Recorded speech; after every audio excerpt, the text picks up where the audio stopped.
Most eye doctors think of incentives as an expense, something that eats away at their profits. They hesitate to pay bonuses, worried about shrinking margins. But what if I told you that the right incentive system actually makes you excited to hand out checks? That's the power of the creative mind over the competitive mind. In this video, we are going to reveal the ultimate incentive plan for your team.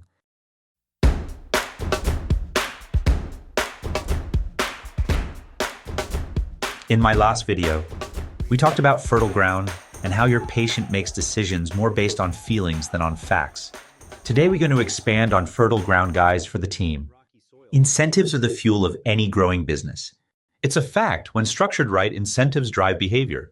Talented people aren't just looking for a paycheck, they're drawn to opportunity.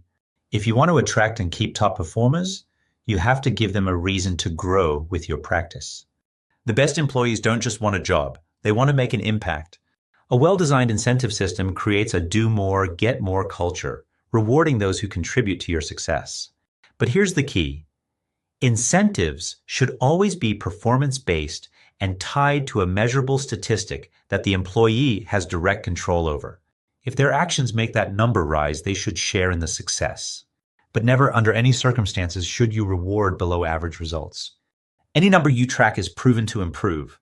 When an employee's incentive is based on a metric they control, they become invested in growing the business because they own their results.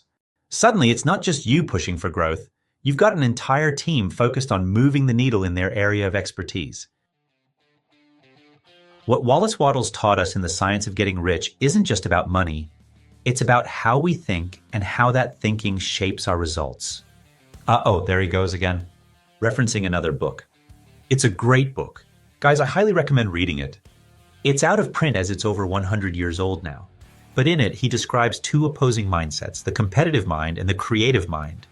And the difference between the two is the difference between feeling stuck in scarcity or stepping into limitless growth. The competitive mind believes there's a fixed amount of success in the world. It is a place from which most people's daily life operates. It sees business as a game of winners and losers. If someone else gains, that must mean I lose. It's the mindset that makes people cling to what they have instead of expanding what's possible.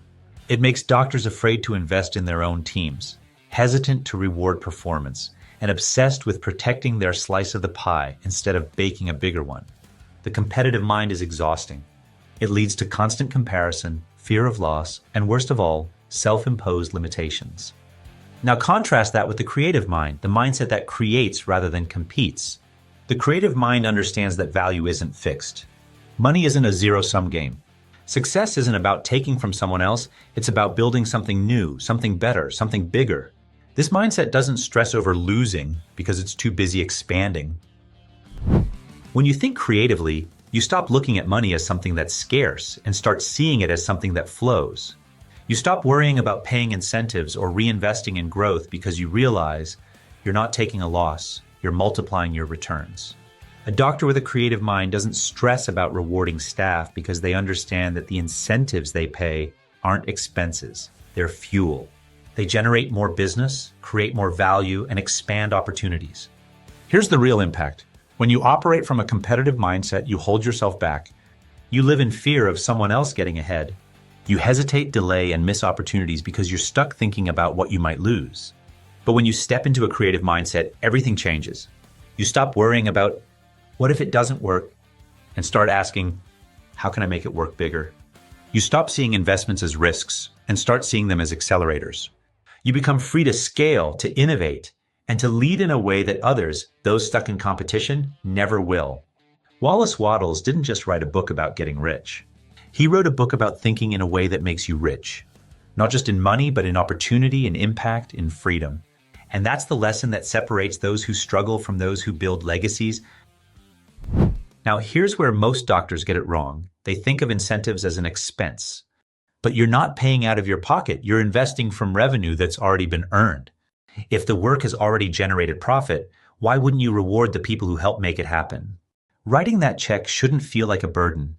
It should feel like proof that your business is growing the right way. Financially, the smartest reason to structure incentives properly is simple. It keeps fixed costs low while still scaling your practice. If you pay everyone a high salary, you're just driving up overhead. Instead, the ideal practice keeps base payroll lean and builds variable costs that only increase as revenue does. The best way to look at how you should think about incentives is the fact that the typical eye care practice has a payroll that is made up of around 90% guaranteed payroll. That's like saying 90% fixed overhead cost. The smarter office has much less fixed costs and has more variable costs. In other words, you pay more only when the business makes more. That's the sweet spot, scalability without unnecessary overhead. This, doctors, ensures that your overhead only increases as the business increases. It's win-win. Staff loves it. The business is in a constant state of healthy margins. Patients love it. There isn't a competitive mindset or fight for the highest sale. There's no convincing or feel of a commission-driven healthcare sale. It works in the optical, the medical-based optometry ophthalmology model, the aesthetics, the vision therapy model. Everyone wins. Let me give you a real example. I once worked with a doctor who wanted to incentivize her team but kept second-guessing herself. She was worried, what if I pay out too much? What if my staff makes more than me? Or more than they deserve? She was thinking competitively, seeing incentives as a cost rather than a catalyst. We flipped the script. Instead of basing bonuses on existing revenue, we tied them to new revenue. Procedures performed, optical sales beyond a set threshold, even booked appointments that turned into exams. We structured non-insurance procedures in her dry eye and aesthetics clinic with the incentivized structure as well. And guess what? Her team became laser-focused on driving the right behaviors. From fertile ground, like we talked about in our last video, to creating positive feelings for the patient rather than facts.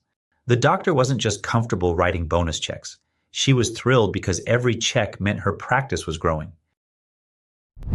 Okay, I promised this would be short. So here's the golden rule, doctors.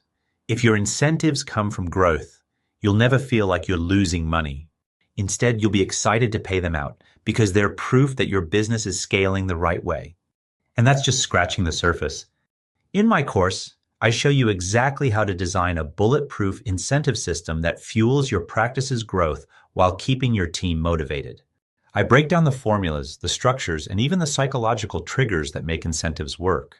If this idea resonated with you, stay tuned, because we're just getting started.